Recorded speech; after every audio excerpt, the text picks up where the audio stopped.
Europe 1, le club de l'été. Anissa Haddadi. Le club de l'été de la comédienne Fabienne Cara ce matin jusqu'à 11h avec toute l'équipe. Jean-Philippe Longo et Louise Goua, Sébastien Bordenave. Coucou. Et c'est à vous Sébastien.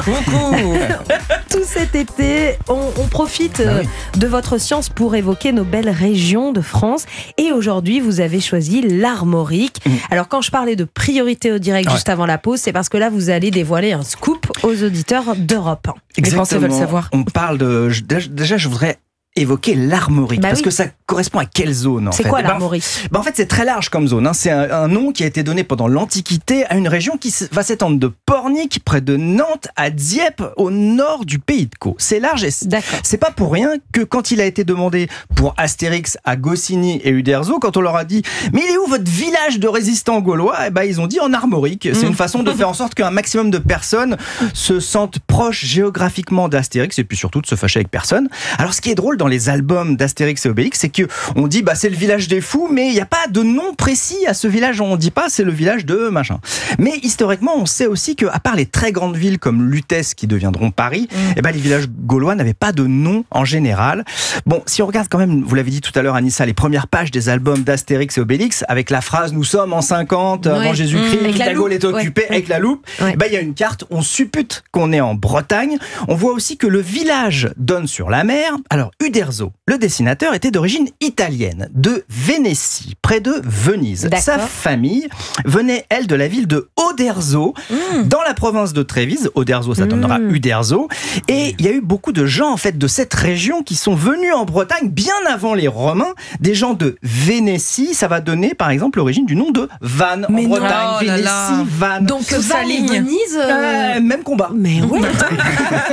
Alors, il y a une commune qui s'appelle Erquy, dans les Côtes d'Armor. Ils disent non, mais le village d'Astérix, c'est nous. Parce que Uderzo, pendant la Seconde Guerre mondiale, s'y est caché pour échapper au STO, le service du travail obligatoire. Mais Uderzo a dit aussi, de son vivant, qu'il n'a jamais spécifiquement choisi Erquy. Et c'est plutôt logique qu'il l'ait dit de son vivant. Ah oui. C'est plus pratique. Ça arrive très souvent qu'on le dise de son vivant.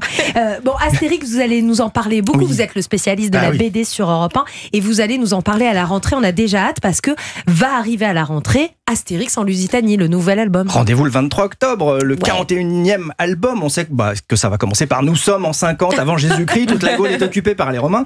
Et pour patienter, je voulais vous proposer ce matin le tome 8 des aventures de Idéfix. Alors c'est un spin-off, c'est-à-dire qu'on prend un personnage, le célèbre petit chien d'Obélix, et on propose des aventures originales.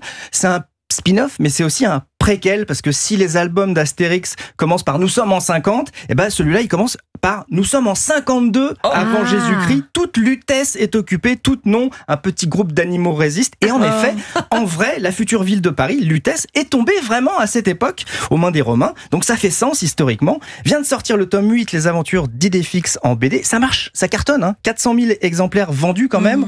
On l'a dit, Idéfix, il a 60 ans cette année. On l'a vu pour la première fois, je le rappelle, dans le 5e album d'Astérix et Obélix. Il n'est pas arrivé tout de suite dans les aventures. Et il n'avait pas la même tête au début, vous disiez. Exactement, il était tout poupon, tout mignon. Le Tour de Gaulle d'Astérix, ça c'est l'album dans lequel il est arrivé pour la première fois. Fabienne, je vous offre Idéfix et les Irréductibles à la poursuite du flacon vert pour une petite lecture douce mais dynamique avec votre descendance, qui sait, voilà, c'est très bien et c'est très efficace. Une voix douce parce qu'il faut toujours essayer de Vous y l'endormir. arriverez forcément. Avec la petite Céleste, quel âge elle a, votre fille maintenant? 3 ans et demi. 3 ans et demi, elle va adorer les Alors en animaux. voiture, je fais la lecture aux deux, à ma nièce aussi, qui a 6 ans. C'est dangereux. Et le soir... Non, mais je conduis pas. J'avais pas compris. Merci beaucoup. Sébastien, c'est chouette de savoir que Erquy est certainement le village d'Astérix. En tout cas, ils le disent, on les embrasse, les auditeurs qui nous écoutent à Erquy. De savoir que Vannes et Venise, c'est la même chose. Et le nouvel album qui arrive le 23 octobre, on a déjà hâte.